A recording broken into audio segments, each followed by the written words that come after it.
Brace த Lord. இன்றைய காலை மன்னா. கிருபையை தேடிக்கொள். நோவாவுக்கோ கர்த்தருடைய கண்களில் கிருபை கிடைத்தது. ஆதியாகமம் 6:8. தேவனுடைய வசனத்தில் இங்குதான் கிருபை என்ற பதம் முதலாவது குறிப்பிடப்பட்டுள்ளது. உலகமானது அடியோடு சீர்கெட்டு போய் ஜனங்கள் தேவனின் இருதயத்தை துக்கப்படுத்தி கொண்டிருந்த காலகட்டமே இந்த சந்தர்ப்பமாகும். எங்கும் இருளும் பாவமும் நிறைந்து காணப்படும் நேரத்தில் தம்முடைய ஜனங்கள் பாதுகாக்கப்படும்படியாக தேவன் அவர்கள் மீது தம்முடைய கிருபையை பொழிந்தருளுகிறார். நோவாவுக்கு கர்த்தருடைய கண்களில் கிருபை கிடைத்தது.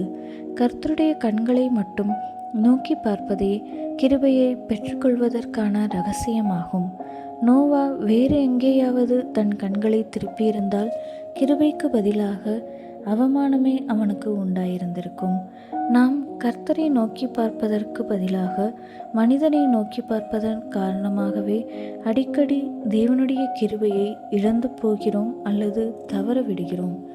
நோவா கிருபையை தேடியபடியால் அதை கண்டடைந்தான் என்று ஆங்கிலத்தில் ஆதியாகமம் 6:8 வாசிக்கிறோம். அவன் கிருபையை தேடி இருந்திராவிடில் ஒருபோதும் அதை அவன் கண்டடைந்திருக்க மாட்டான். அவனை கிருபையை தேடும்படி செய்தது யாது? அது அவனை சூழ்ந்திருந்த அக்கிரமமே ஆகும். பாவம் பெருகின இடத்தில் கிருபை அதிகமாய் பெருகிற்று என்று ரோமர் 5:20 வாசிக்கிறோம். எனவே தேவ பிள்ளையே, நீ தீங்கினால் சூழப்பட்டிருக்கும் போதும் சோதனையான சூழ்நிலைகளிலும் கிருபைக்காக கர்த்தருடைய கண்களை நோக்கி பார்க்க தவறாதே.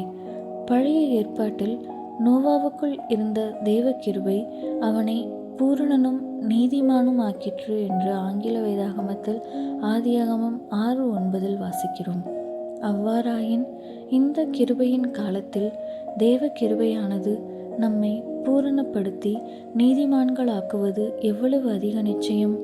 கிருபையின் பரிபூரணத்தை பெறுகிறவர்கள் இயேசு கிறிஸ்து என்னும் ஒருவராலே ஜீவனை அடைந்து ஆளுவார்கள் என்பது அதிக நிச்சயமாமே என்று ரோமர் 5:17 நாம் வாசிக்கிறோம்.